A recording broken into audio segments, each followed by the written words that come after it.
Hey guys, so sorry about last night. Things got a little crazy because it's just really crazy now with QCon. I had too much information I was trying to get out last night. So I wanted to do a little screencast to record a couple of the things that I missed last night. First, I wanted to talk a bit about kind of like the future direction of where .NET is going. And then I'll talk about continuous integration and show you a continuous deployment from GitHub all the way out to an Azure site. I'll do those as two separate recordings. So this is the first one. So first off, what I wanted to kind of do was first go through and just show you that some of the templates that are available inside Visual Studio 2015.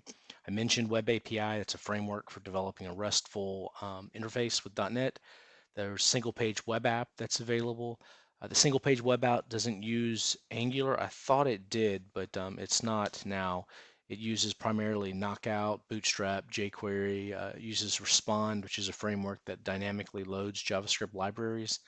And then it uses something called SAMI, which I didn't know about until fairly recently, but it's a JavaScript kind of eventful, RESTful framework for being able to do some different types of REST requests.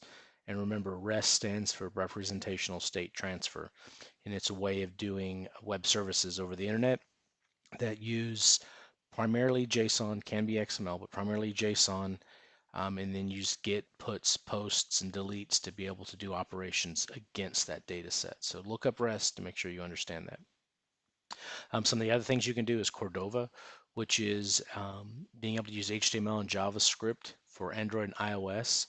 It actually uses kind of the web view that each one of those platforms have, so it can you can leverage your JavaScript skills.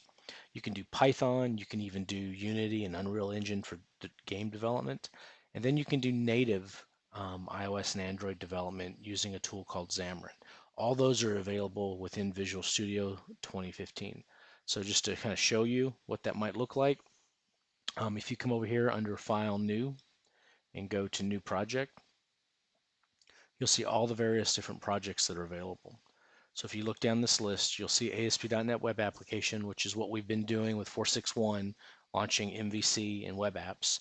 We'll continue using this here in just a little bit when we go over into .NET 5, or what now is called ASP.NET Core 1.0. Again, so if you look down through here, you'll see Android. If you click that, it'll install the things that are required for Xamarin. Xamarin's a really cool set of toolkits that lets you build probably about 70 to 80% of native iOS or Android code using C#. So it's pretty impressive. It's pretty cool. It's not free. There is a cost to it. However, as students, all of you can get, I think, free copies of it. Just look on their Xamarin's website and you can apply to get a free copy. So that's the same thing of what the iOS is. It's also Xamarin. If you look down through here, you should see some other things like JavaScript. If you click on the JavaScript one, you can see there's Apache Cordova apps. That's the one I mentioned where you can use your HTML and JavaScript skills to be able to do not native applications, but applications that run on Android or iOS. They're a little bit slower. They are HTML5 and JavaScript, but the capability is about 99.9% there. There's only very, very few things that are missing, and it may absolutely be all there now. But last I looked, there was a few things that were missing. Again, here's the game stuff. So if you want to install Unity or Unreal Engine, both of those you can pull down or integrate into Visual Studio. I believe Unreal is now a freemium model so that you only pay above a certain amount. Unity still costs. DNX applications we're going to talk a bit about. But oh, this is interesting. If you look DNX, MVC6 TypeScript and Angular 2 project, so that's cool. So that uses some of the things that you've heard about before. Anyway, there's lots of different things, and you can also go, there's the Python one as well. You can also go online and pull down more. So if you were looking for an Angular template that used 4.6.1 with Web API, you can go there and pull one down, for example. So that's those things. All right, so the next thing that I wanted to discuss was move into a little bit about the some of the new future direction where Microsoft is going. So if you take a look at this diagram, this is kind of an older diagram, but I think it still works. And it talks about some of the things that we've already talked about with .NET Framework 4.6. So you can see .NET 4 and some parts of 5, or ASP.NET 4 and some parts of 5 is the web framework, and that's where MVC is. That's where web forms are. Those are the demos that I did. Next week we will do a much deeper MVC.NET. You can also do WPF, Windows Presentation Framework, and Windows Forms. This is for creating a user interface that actually resides and lives on the Windows machine itself. So web, and these are the actual web, are the actual fat applications, the thick clients that might run on an app. You've got .NET Framework 4.6. Again, everything runs there. Go back and review what those things were from this presentation. It'll be posted online. And then you get some common components. The new stuff originally was called vNext. It was then moved to ASP.NET 5, and it's now been renamed just literally last month into ASP.NET Core 1.0. So all this stuff is changing, and it's been changed because it's a fundamental shift in the way Microsoft has been doing things. It's really a completely new thing.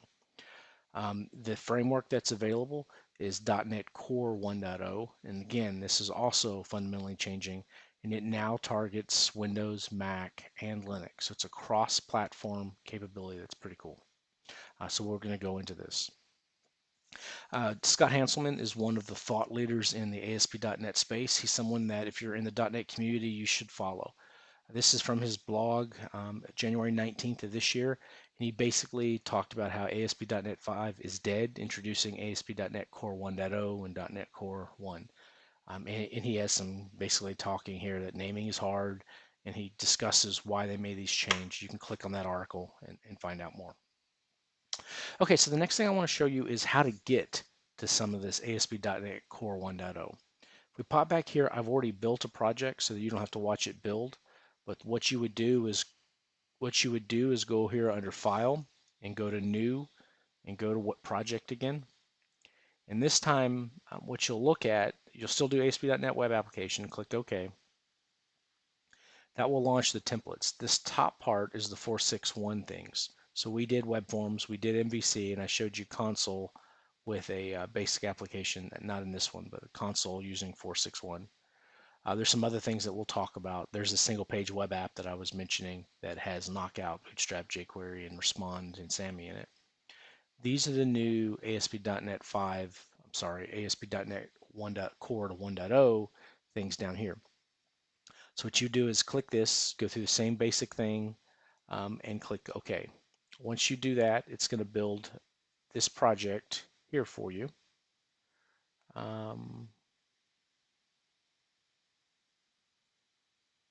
Well, I guess I closed it. So why did it close? We'll do File, Open, Recent Projects, and we'll open the last project. I guess it closed it when I went through and did that. What you'll get is a solution project that looks a little different than the 461 one. So now what you have, some of the things that right off the bat, I'm going to see if this will zoom. I'm not 100% sure if it will, but assuming it is zooming, what you'll see is a gulp file. Remember what I told you, gulp and grunt are task runners. Gulp is what ASP.NET 5 is using.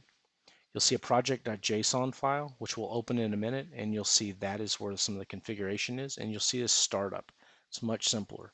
But you will notice controllers, just like before. Here's a home controller. You'll see the views with everything that you saw in 461, pretty much the same. Models is not here because there isn't one in this simple example. You would create a models folder and put all the models there if not.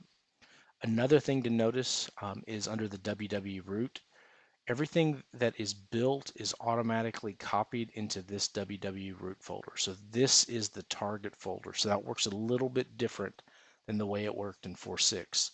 So what happens when you run this application, the files are built into this www root. It's like a target folder if you come from Java or some other space. So that's important to understand.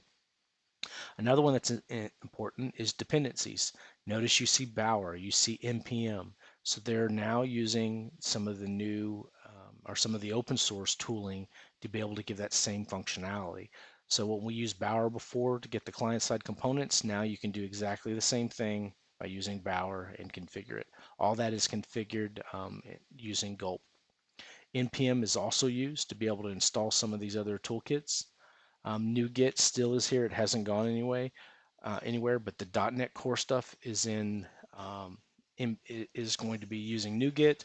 NPM will be using the things that are kind of open source, and Bower is using the client-side components. It is a little confusing at first, but just understand what those things each do.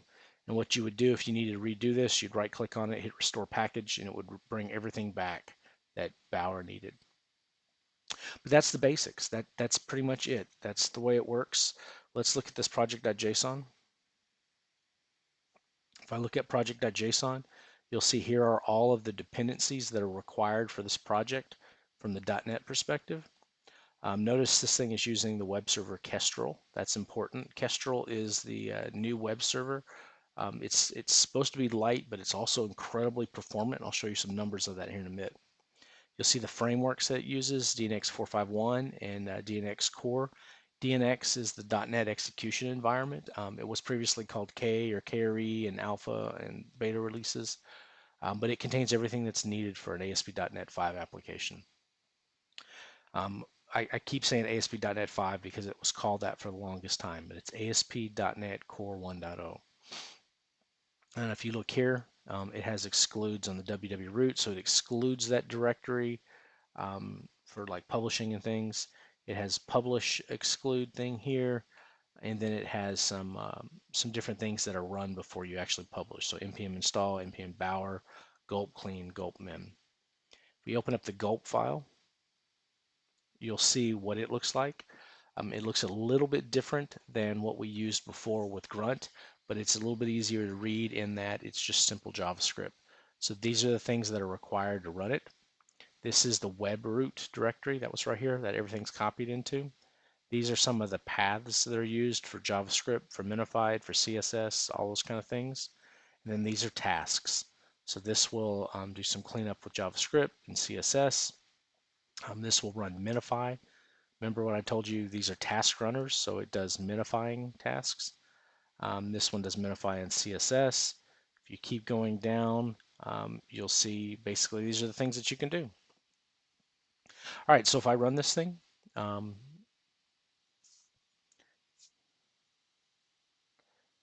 it should open up a browser in just a second.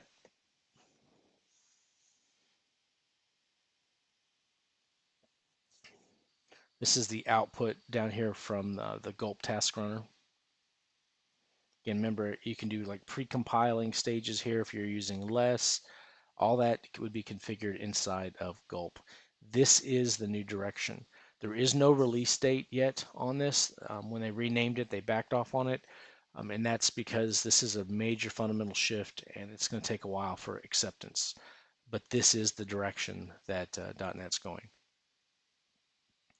Okay, so it fires up.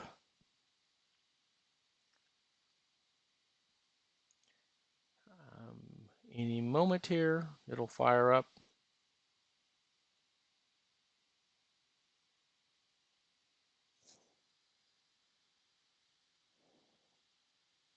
You can see down here at the bottom, it's still running the environment, getting everything set up. This may be the first time I've ran it on this box, so there may be some things that it's pulling down that I wasn't aware of.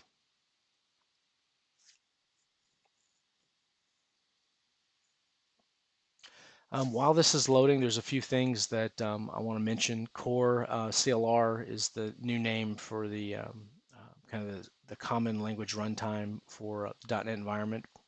You're also going to see DNX, which is the .NET execution environment that I mentioned before. When we move over to the Mac here in just a minute, you'll see a version manager that is KNVM, a .NET version manager.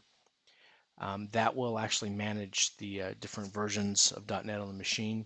You'll see a utility called KNU. That is a library that's used to do different things like cleaning and installing of the app.